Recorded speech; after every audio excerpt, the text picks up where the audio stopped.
함께하는 작가와 함께 오늘은 소종 황창배 선생님에 대해서 이야기하도록 하겠습니다. 작가는 또 이렇게 생전에 평가받기도 하지만 어떤 경우에는 또 사후에 그 평가가 높아지고 다시 새롭게 조명되는 그런 작가가 있죠. 대표적인 작가가 우리가 황창배 선생님이라고 할 수가 있습니다.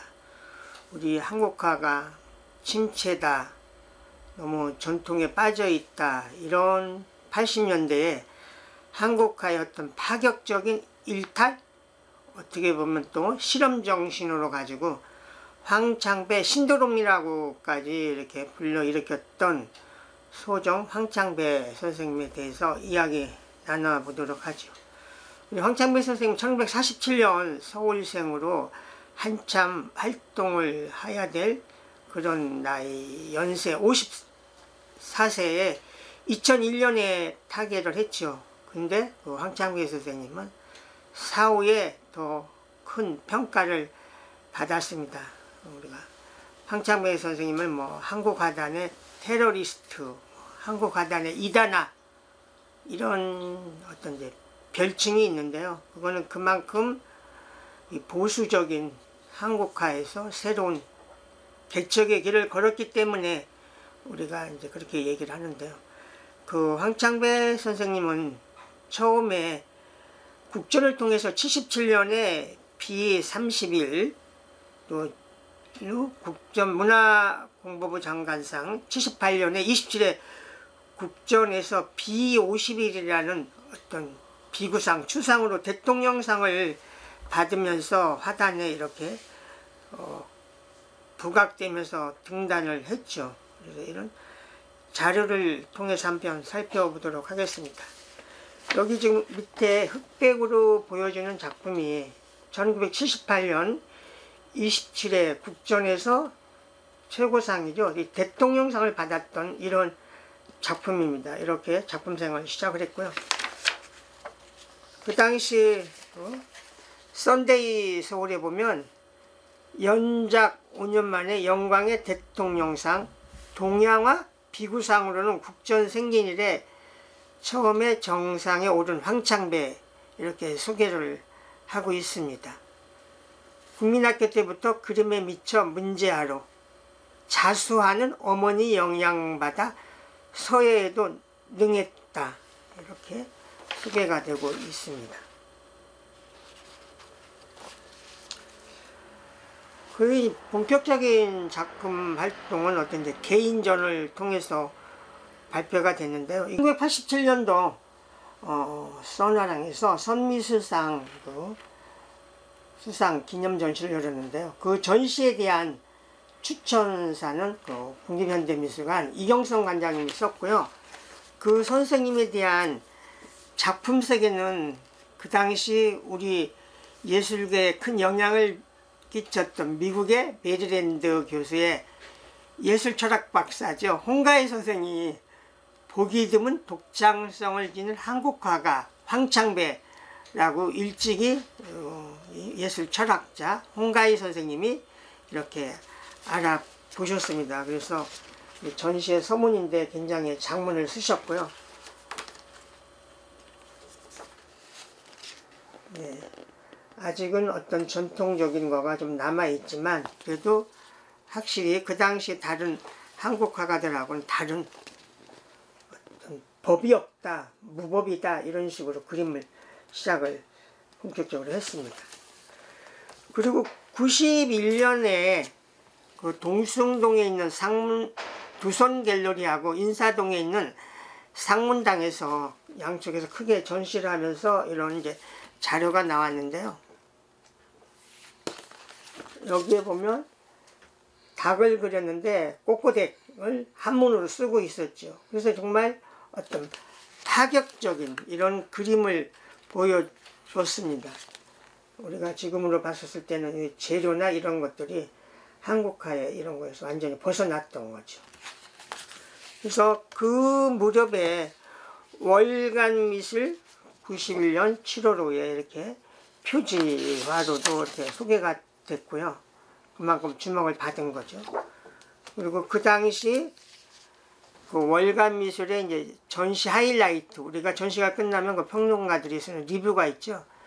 거기에 그 전시를 그 당시 금호미술관 큐레이터 박영택 씨, 지금 경기대 교수죠.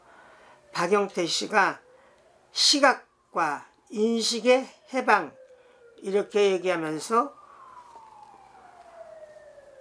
정신을 함께 삽입하고 이중구조로 결합이 됐다. 인간과 자연, 동물의 장식적인 외양과 그 속을 채우고 있는 20개 운필효과, 붓터치 등을 크게 평가를 했습니다.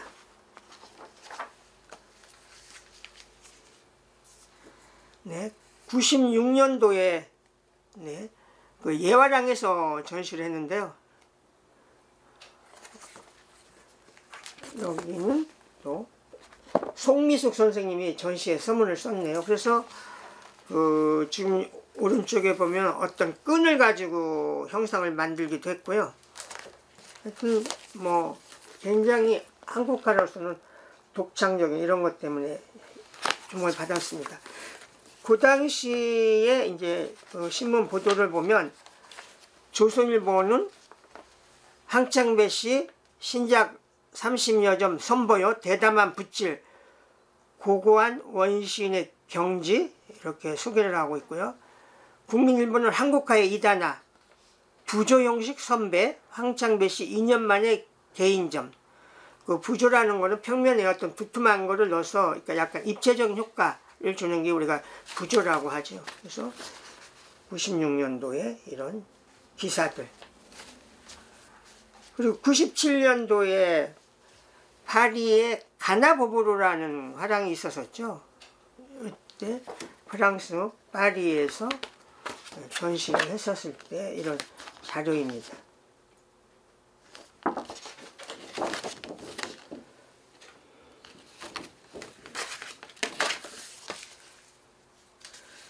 그리고 그 북한하고 우리가 이렇게 자유롭게 교류를 하지 못했던 시절인데요. 일찍이 그 황창배 선생님은 최창조 선생이라고 이분이 아마 서울대 교수도 지냈고요. 풍수지리학자로 유명하셨던 분이죠. 그분하고 북한을 여행을 하면서 북한의 여러 가지 기행을 중앙일보에 이제 시리즈로 하면서 여러 차례 나오면서 우리가 좀 더 북한을 더 자세히 알게 됐고 해서 그 당시 이런 내용들이 중앙일보에 여러 차례 연재가 되면서 우리가 북한하고 조금 더 가까워지는 그런 계기가 됐다고 볼 수 있죠. 남북 원료 작품들 분위기까지 빼닮아 여러 차례 연재가 됐습니다. 그 내용들은 또 월가미술, 나의 북한문화유산 답사기 이런 뒤에 그 당시에 그 스케치라든지 이런 것들이 소개가 됐죠. 거기에 힘입어서 98년도에 서울아랑에서 황창배 북한 기행 작품전 해서 서울아랑 주재 중앙일보 후원으로 그 전시가 열렸죠. 그 당시에 그 어떤 고적에 대한 사진 또는 스케치 이런 것들이 이렇게 소개가 됐습니다. 그래서 그 당시에 인쇄물이 이런 리플렛과 이런 팜플렛 이렇게 두 종으로 나와서 많은 작품들이 이제 이렇게 국내에 소개돼서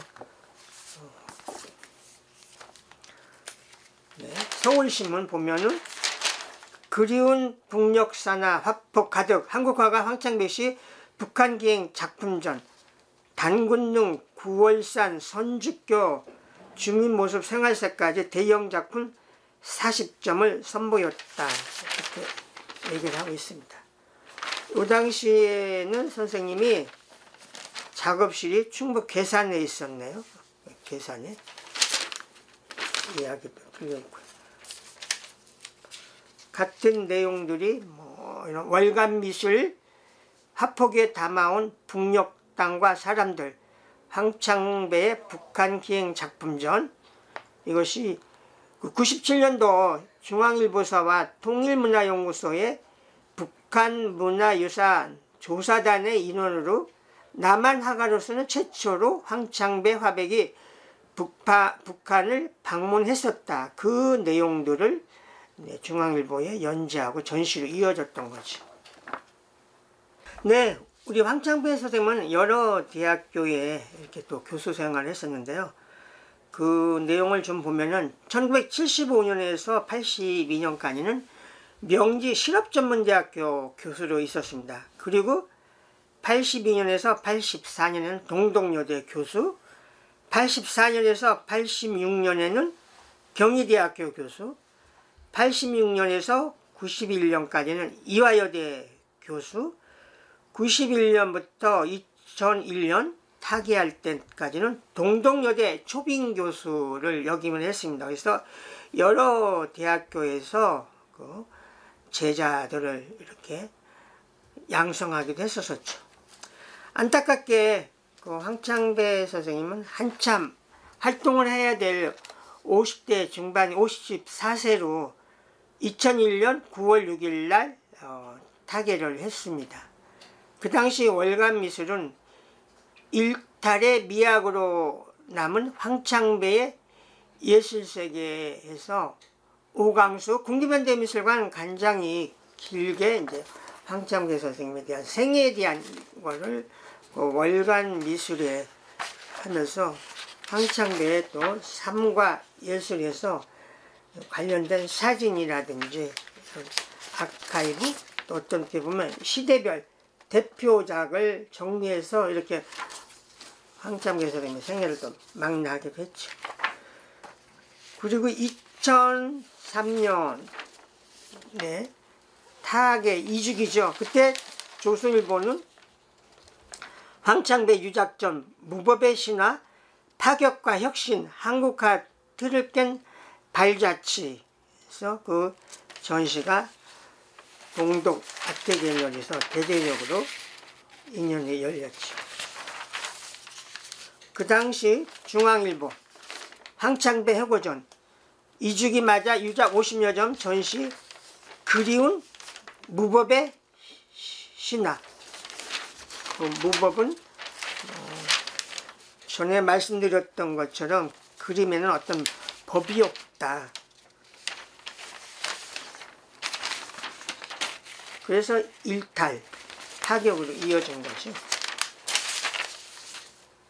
또 하나는 그 이후에 황창배를 추모하는 또 여러 모여서 황창배 기념사업회가 조직이 됐습니다. 그리고 아트인컬처라는 잡지에 10몇 해 동안이나 황창배의 생애와 예술이 굉장히 오랫동안 쭉 연재가 됐죠. 그래서 한 작가를 이렇게 집중적으로 또 잡지에서 다룬다는 건 쉽지는 않았었지만 그만큼 황창배 선생님은 어떤 연구의 대상이 됐기 때문에 오랫동안 연재가 됐습니다.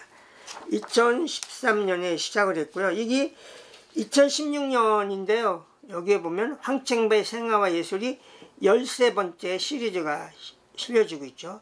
15주기 해고전을 연다, 이런 내용이 들어갔습니다. 그래서 이 아트인컬처 2016년 11월에 보면 황창배에서 어떤 대대적인 특집 이런 것이 책 전체를 차지하고 있죠. 그래서 그분에 대한 여러 방향에서 조명을 했던 이런 기사들. 네, 2017년에 황창배 16주기 스페이스 창배 개관 기념 전시. 스페이스 창배는 서대문구 연희동에 황창배 선생님을 기리는 그런 공간이죠. 한때 황창배의 미술관이라는 명칭을 쓰기도 했었지만 지금은 그냥 스페이스 공간, 미술 공간으로 이름을 다시 고쳤죠. 54세 떠난 한국화 자유혼, 연희동 옛집에 깃들다. 그래서 가게를 살았던 곳에 이렇게 공간이 마련이 됐습니다. 그 이후에 2018년에 네, 소마 미술관에서 우리나라 작가를 재조명하는 시리즈가 있는데요. 거기에서 황창배 유쾌한 창작의 장막 해서 사후에 어떤 대대적인 이런 전시가 소마 미술관에서 전관에서 이렇게 또 열렸습니다.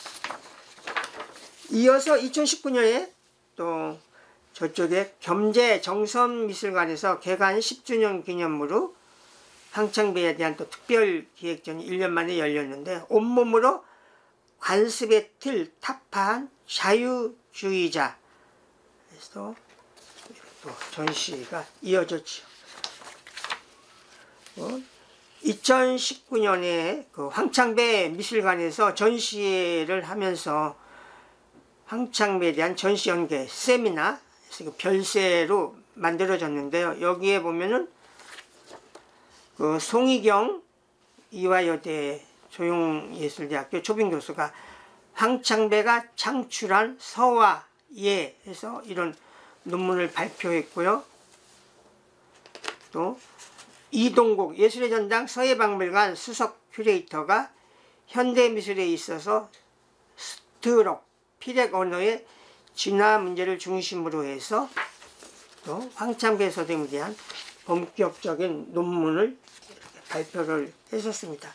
뭐 많이들 알고 있지만 황창배 선생님은 서울대학교를 나오시기도 했지만 또 그 장인어른이 유명한 전각 서예가 철룡 이규 선생님이죠. 그래서 장인한테도 배우기도 해서 그래서 전통적인 한국화에서부터 서예 전각까지 이렇게 여러 방면에서 또 본격적으로 공부를 했었던 거죠. 동아일보 2020년에 한국미술의 딥컷에서 작가의 어떤 심도 있는 그런 시리즈 기사인데 첫 번째가 한국적 신표현주의 황창배 틀을 거부한 자유로운 상상력 전통에 대한 저항 장르 넘나든 파격 한국화의 테러리스트 이렇게 해서 지속적으로 관심 연구의 대상이 되어왔던 겁니다. 2020년 중앙선대위에 미술평론가 황인씨가 쓰는 예술가의 한 끼 화단의 테러리스트 황창배 요리도 카레 된장찌개 파격 동양아트를 깬 자유분방 화풍 실험적인 요리 그림 빼닮아 전각스승 이기호 딸과 결혼 연애 땐 멕시칸 사라다의 와인 아까 봤던 우리 꼬꼬대 이렇게 소리 나는 데서 쓴 이런 그림이죠. 그리고 2021년도 월간미술에서 1990년대를 만든 작가들 시리즈에서 미술사가 윤난지 선생님이 한국화는 있다.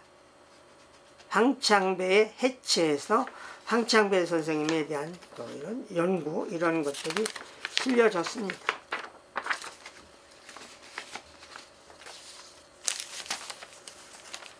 네, 가장 최근에 있었던 전시 중에 하나인데요.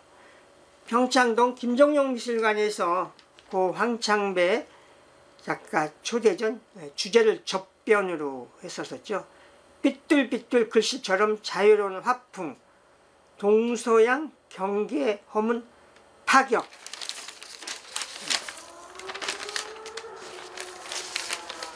네, 선생님에 대한 많은 자료가 나와 있는데요. 이거는 그 시공사에서 나왔던 94년이죠. 아르비방 시리즈에 황창배 선생님이 선정이 돼서 이렇게 나왔고요. 그래서 이 화집에는 좀 선생님의 좀 초기작이라고 해야 될까? 이런 것들이 많이 실려 있습니다. 아르비방 시리즈. 2003년에 황창배 선생님의 가장 지금까지 나와 있는 것 중에서 가장 대형 도록이 2003년에 나왔고요. 네, 아까 조금 전에 이야기했던 2018년에 작가 재종명 황창배 유쾌한 창작에 장박해서 나중에 전시가 끝난 다음에 소마 미술관에서 이렇게 전시에 대한 내용들, 또 전시의 풍경까지 담아서 이렇게 만들어 냈습니다.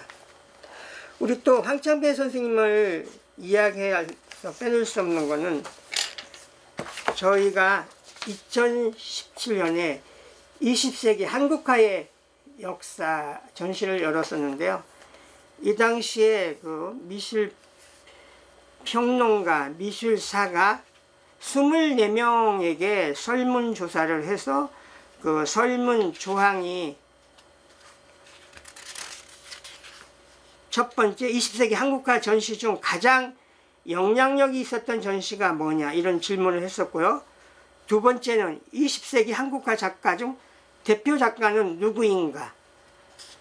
세 번째는 20세기 한국화 작가 중 재조명되어야 할 작가가 누군가 이렇게 해서 설문조사를 했는데요. 이 전문가 집단에 의해서 황창배 선생이 다시 한국화에 조명이 돼야 된다 이런 얘기를 했었죠. 시대의 변화에 따른 다양한 실험과 시도, 한국적 신표현주의 모색 이런 걸로 해서 황창배 선생님이 이렇게 됐습니다. 네, 황창배 선생님 지금까지 얘기했던 것처럼 한국화의 어떤 일탈이고 또 실험이죠. 이런 걸 통해서 한국화의 새로운 길을 모색을 했기 때문에 정말 사후에 다시 재조명, 평가되는 이런 가장 대표적인 사례로 우리 황창배 선생님을 이야기할 수가 있습니다. 시대에 따라서 작가들의 평가가 많이 변하지만 우리 황창배 선생님 같은 경우는 우리가 얘기하는 한국화의 신드롬, 황창배 신드롬, 또 후배 화가들한테 가장 많은 영향을 끼쳤죠. 그래서 그 후에도 황창배 선생님과 또 뭐 제자들의 이런 전시 이런 것들이 또 지속적으로 이렇게 이어졌죠. 네, 감사합니다.